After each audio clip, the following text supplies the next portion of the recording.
बोल या इकडे पुढे इकडे ऍक्टिंग करू नको. चल बोल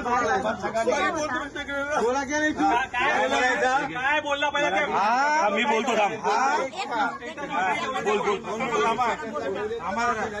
मी स्टेशन सर्वांना जय महाराष्ट्र. हा एक मारवाडी आहे इकडे, हे दुकान आहे याचं. लक्षात आलं काय? त्यांनी स्टेटस टाकला होता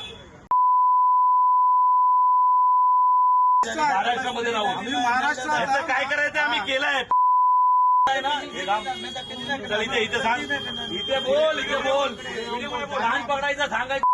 मी धंदे करायला आलो इथे, आम्हाला माफ करा. बोल ना. चुकी झाली आहे, मी ती कधीच करणार नाही असं काय. आणि तुम्हाला सगळ्यांना जाहीर सांगतो इकडे सगळ्या लोकांना की अशी जी लोक आहेत ना ह्यांच्या दुकानातून घ्यायचं बंद करा. असे इकडे येऊन कमवत आहेत, इथे बाहेरच्या देशातून बाहेरच्या जिल्ह्यातून येऊन इकडे कमवतात, महाराष्ट्रामध्ये कमवतात. आणि महाराष्ट्रामध्ये सांगतात काय तर मराठी माणसं आम्ही मराठी माणसं. तुमची सगळ्यांची जबाबदारी आहे की मराठी माणसांनी या दुकानावर बहिष्कार केला पाहिजे.